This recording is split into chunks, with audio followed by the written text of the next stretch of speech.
Hey, YouTube. Spin that around. Say hi. Wait on 5 or 10 people to show up. It's not what we get nowadays. I do believe we might be shadow banned on YouTube. Don't care. Well, I do care. It pisses me off, but it's beside the point. Uh, get a few people on here, and I'll share with you Clutch 13. And did we get a bad surprise?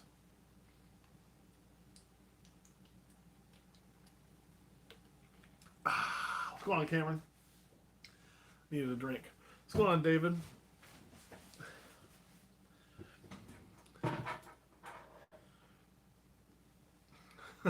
There we got some people running up. All right, so let's go ahead and get started. We got 20 of you on here. It's kind of what we were looking for. How's it going? I know no warning for you Patreon members, but I promise I figure this kind of activates as a warning. Then you know I'm going to go to Patreon after.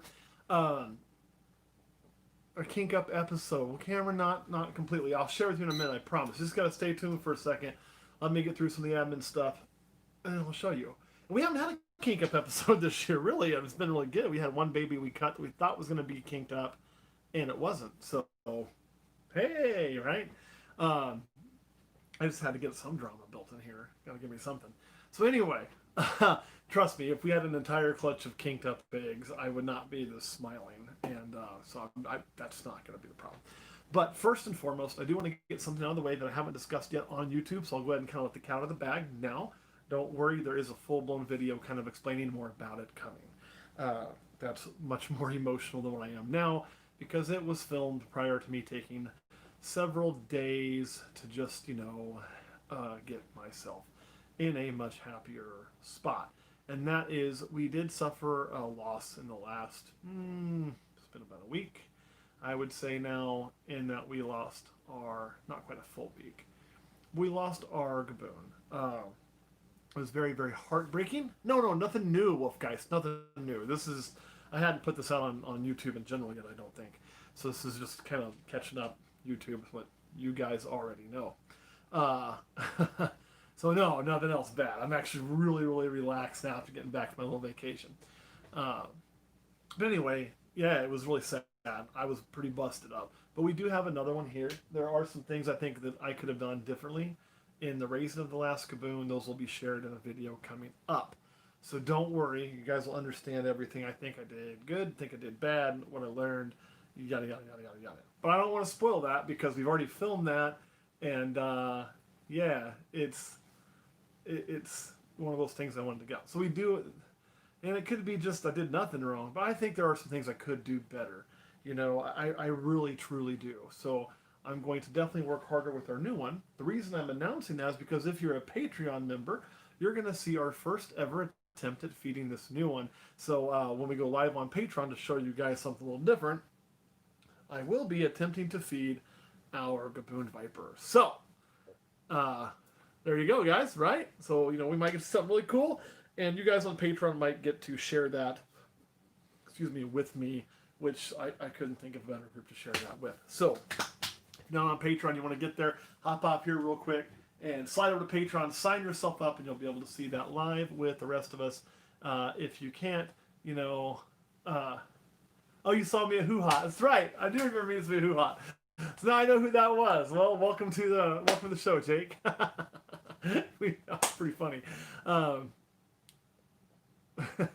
So let me go ahead and show you what happened. So what you guys don't know is I have been out of state. Patreon's been jacked up today. Yeah, I tried to post a post earlier today before I knew we'd be doing this, because I didn't know this was going on. And it ate my entire post right while I was on the last line of it. And it was really cool because it was a picture from my trip that kind of got into some American history and something that hit you kind of right in the feels, So what I feel about some history, and it's a really cool spot that we were at where we took the picture, because in the one spot it really summed up all of Americana and all of its greatness and all of its darkness, because no country's history, including ours, is devoid of some dark times and some scars, right? All right, we'll catch it, Jake. And we had a place that just talked. It was just an iconic for the American expansion and America's growth.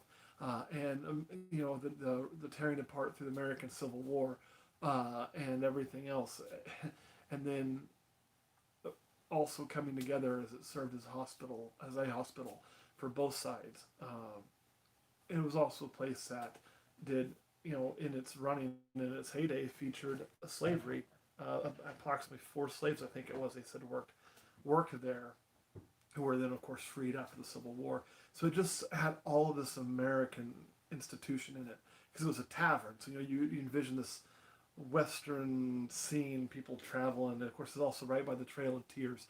So there's just this very iconic place to be where you just, you felt the the things that we did as a people that weren't so great, with the slavery and the relocation of the Native Americans, the forced relocation. But yet you also felt the American spirit of, even though there's a war going on, the sides were fighting, it was a hospital for both, to the point that their stories blood seeping through the floorboards of the second floor to the first. But it was also taverns. People were going to be there eating, drinking, having a good time, and being one as they traveled west to conquer a new area. And it also set in Missouri, which was hotly contested during the Civil War as one of the states coming in. So anyways, it's a very, very neat place to be. I tried posting that, and it got eaten. So, Elkhorn Lodge is where we were at. All right, guys, let's get on with it. Let's show you what happened. So, while I was gone, Clutch 13 pipped and hatched. So I came in today, just getting home, went to check, like, oh shit, they're all out, right? Oh, you didn't miss anything. Me just talking about a little bit of my trip. So let's show you some babies because they all are completely out. And you'll see what I mean by about a bad surprise to an extent. So this was an albino Tofino clutch. And as you can see, we have some really, really great babies. Every egg hatched out. And all the babies look really, really good. All a little healthy at least. Here's a whole pile of the rest of them, right? So, nothing too surprising here. Although, if you look closely, you'll see... Oh, I picked it up. Didn't think I was, but I'm glad I did. Good sized chaps, these are. But I'll show you this one baby. This is the one that I said we had a little bit of a bad surprise. We did have one that has a deformity on the face. I'll show it to you. These things are going to happen. So there you can see it's got that pig nose looking spot there, right? So it does have a deformity. The bottom jaw is fully there. It's just, I don't know if an umbilicus got around that for a little while in the egg or what would cause that. Hey, no escaping. But you can see the rest of the little heads are all, as if it'll focus where I want, perfect as perfect can be. And all doing great. You know what? I'm going to set this one here. No shockers in this clutch. Everything is going to be albino Tofino. I can't tell 100% sure what's what for now. But first, let me talk about this little one. It is very unique. Now, this is going to be, a baby that we're going to give every chance to survive. I plan on working on this baby just like I would. You can see its tongue is flipping out. Although, that's weird. So the tongue is coming out right there. It's the first time I've seen that. So it's not coming out the normal spot. So there may be some other issues going on. We'll see. We just don't know yet. Spine is perfectly formed. Let's see if it'll do some tongue flipping again. Maybe we can catch that. Don't mind the fly. That's exactly what it ends up being like. It's like a cleft palate. So if it can eat, catch prey, it will likely do A-okay, right? A-okay. Now, this is not a snake that, we could try that. Oh, there it did.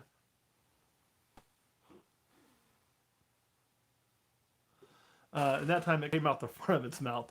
So it appears that it can go either way if it wants. So the thing is, what are we going to do with an animal like this?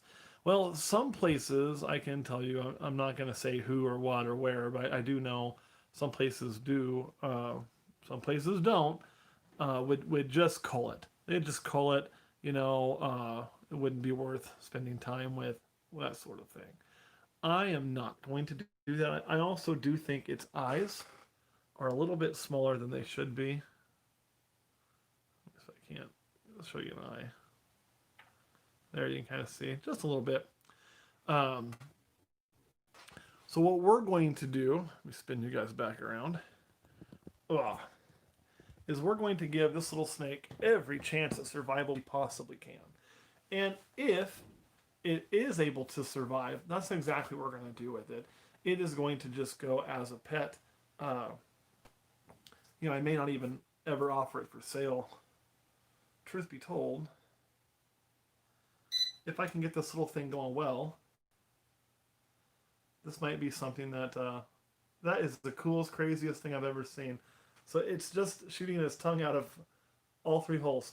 Like, it's going boop, boop, boop. That's kind of neat, actually. What we'll probably end up doing is looking and seeing if I've got somebody, and I know I have a few in my family that have wanted a snake. So we might end up letting that go to, like, one of my nieces, something like that, to kind of get them involved. Who really like animals and would be able to take care of something unique like this. So I would be right there to help as well. So that might be what happens with this little guy or girl. I don't know. But it also has to show the ability to survive first on its own. But you can see the bottom jaw being fully there. I can't really tell if you can see that or not well. Is going to make it, I think, likely to do okay. Likely to survive. So, all right, we'll catch on. So that's what I think is going to happen. Otherwise, there's really no surprises. I mean, we can pull these guys out. Oh, don't bite me. None of you, please. Oh. So, I mean, they're basically just all going to be Toffinos and albinos. And every other one, trying to get out of me, caught him, is going to be perfect, right? They're all just, heads are formed perfect, no other issues. I'm not seeing any kinking or anything on any other one. Actually born pretty heavy. So we've got, let's see here. I got 2 in there still. There's 3. Tell me we got 4, 5, 6. You are really hiding your face. I am trying to inspect all the faces a little bit more closely than usual because of the one. He's doing good. What number are we on? 1, 2, see, 1, 2, 3, 4, 5. This is 6. This is 7. This is 8. And of course, the one with the weird face makes 9. So we did have 9 eggs. We actually had 9 eggs and 1 slug. This was my female albino I've been very worried about because last 2 years actually, she'd thrown a whole bunch of slugs and only like 3 viable eggs. And her clutch last year was one that was a total shit show, right? So very, very happy to see her throw 9 viable eggs and all of them hatch out, all of them viable. Now, we did have one with a deformed face last year, but it also was very kinked up. And out of the 3, I think we had 2 that were kink shows. I think we only had 2 eggs from her last year. So I think her clutch was a total wash last year with the move. So to get 8 very viable animals, and then one with a slight deformity that I'm not sure what the cause was. I mean, I'm feeling pretty good. That pairing's an okay pairing to continue to do. Now, if we do it next year, and we get a couple of these that are cleft palated like this again, then I'm going to start to really wonder, is there something in those 2 snakes coming together? I mean, they came from different sources. I wouldn't expect them to be too related. That's causing this issue. And if I get this again, like let's say I breed these again, I get 2 or 3 more cleft palates, we will probably then not make that pairing anymore. This is one of the reasons why we track our babies. It'll tell us a lot about what's going on. And knowing that we're getting these clefts would make me then step back and say, whoa, we need to wait. We need to figure out something else for that albino. Just because of the simple fact that clefts aren't really what you want to have. Having something like that every now and then it's unavoidable. Having it all the time or every time you do a pairing having snakes throw, a few of those would then lead you down a road of you need to do something else, right? That's why tracking is so important. I can go back and look and see exactly what happened. All right, guys, before we hop off of here, of course, uh, super chats keep us here longer. I don't know anything about Snarfles from Nerd. I'm not familiar with Snarfles. I'm going to guess it's maybe something similar to this. I know a lot of people will have that issue. Well, albino to albino can equal deformities, but not always. I have had multiple albino to albino clutches over the years with zero deformities. As a matter of fact, last year, which we had deformities all over the place with the move, was I kind of just throw that out of the works. And then this one, you know, and David, I'll share that with you, their name and everything else down the road. We're gonna do an actual video on it, but I'll let you know where if you're needing one. I was very happy with it. I haven't fed it yet, so I want to make it feed for you. Kind of already saw that. No, Cameron's right. Like, cause so here's the thing. So if you study history of the ball python market, there was a time when the albinos first came in that they were getting so inbred that albino to albino, it was recessive to recessive in general. It's going to cause you shit show issues. And so then it turned into you better use hets. So people having to make hets and diversify the lines. And once it got more diversified, then it became where it wasn't throwing issues. So we've had great success. This is literally the first issue outside of last year, which nothing counts as the last year, that we've had this. And we've done an albino to albino clutch this year that was perfect before this one. This albino to albino clutch, which you have a niner perfect, and an albino to albino clutch a few years ago that everything came out perfect. So like we've had good luck on that. But you do, that's why I said if we get more, we would step back because there is that history there. And it needed diversification within the gene pool in order to, you'll hear the word strengthen it come about. Strengthen isn't really good. We're not making the genetics stronger. What we're really doing is making them more diverse. So we don't have the same, cousin stacking going on. Because again, you can do that to a point with reptiles, but there's also a point you can't. And so with recessives, because of the way they're bred, they do tend to be more close related all the time than non-recessives. So that is something to kind of keep in mind when you work with recessives. You're more likely to need to outcross more frequently than incomplete dominance. So that is just something there. So there is some history there onto what Cameron is talking about. But I think you're okay at this point as long as you watch what you're doing and understand that you may have two visuals that you're using that end up not being the best. And if you start getting this frequently, then you need to step back and do something different with those to get to the results you want. So absolutely. All right, guys. Yeah, if you missed it, I'll show it to you. Got this little guy here. You're one of nine. One of nine. With a little bit of a cleft palate, more or less. All right, guys. If you got any questions, now's the time to hit me up. If not, like I say, we are going to hop off and slide to Patreon and try to feed a little mouse, a really young mouse, a very small meal since it's a new gaboon to our new gaboon, Lilith 2.0, and see how that goes. So hopefully it works. Name should be Corky Porky. Well, probably, truth be told, the name will probably be reserved for whoever ends up with it. I won't put the name on it, and I don't plan on keeping it. I mean, I know like Brian has kept a few of the animals I think over the years that have had a little bit of an issue. Like I know he had I think it was an albino as well that had no eyes that he kept. I don't know if he gave it away or not, and we'll give it a name and it stay there. But he has much more facility room than I have, and for me to keep something that has to fit in the plan. So obviously I can't use this, so I probably will not be keeping it here long term. So I just unfortunately don't have the space to keep everything. Otherwise I probably would. I mean, I think that'd be really interesting to be able to keep it, watch it grow, see how it does, see its behavior.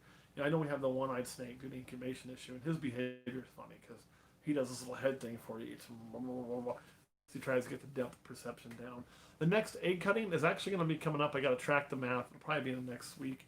It'll probably be 2. So, yeah.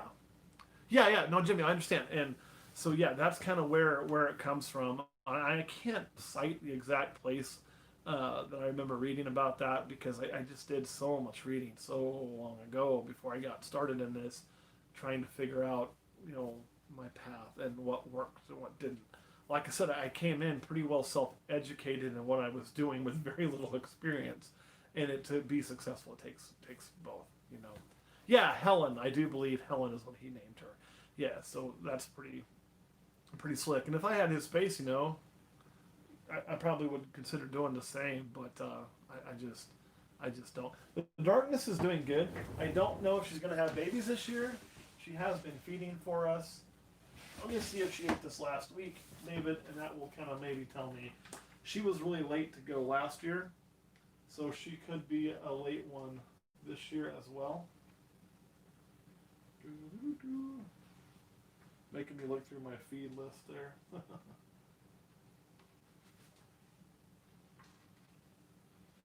Almost to her, I promise.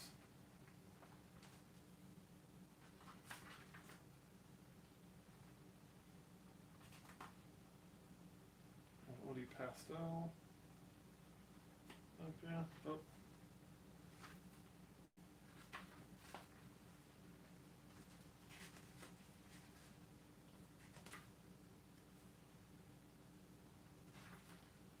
This is really entertaining, right? Watching me look through paperwork. It looks like she ate this week. Again, I wasn't here for feeding this week. Kurt handled it. So I don't know if she's going to go this year. It is what it is. So they're in mine too right now. And it's because I went through today. You know, again, this is my first day back. So I've gone through all the babies that were fed and pulled a lot of things that didn't get eaten, which is a fly mess. So yeah, I feel your pain. Yeah, I know she ain't going to be laying by November 7th this year. She's still pounding medium rats. So I do think she's probably going to skip on me this year, which is okay. You know, we'll give her a year off if she needs. We'll go from there. So oh, isn't it great? I still have them, but I just have them at my reptile house instead of my own, so it's all right. All right, guys, let me shut this down. Slide over to Patreon. I'm really excited to try to feed this Gaboon Viper, and we'll go from there. See you guys in a few over there. I am going to wait about 5 or 10 to start, just in case anybody trying to sign up. Give you a minute to get rolling, and it gives me a minute to put these guys in their shed tubs. All right, see you guys in a few minutes. Maybe. There we go.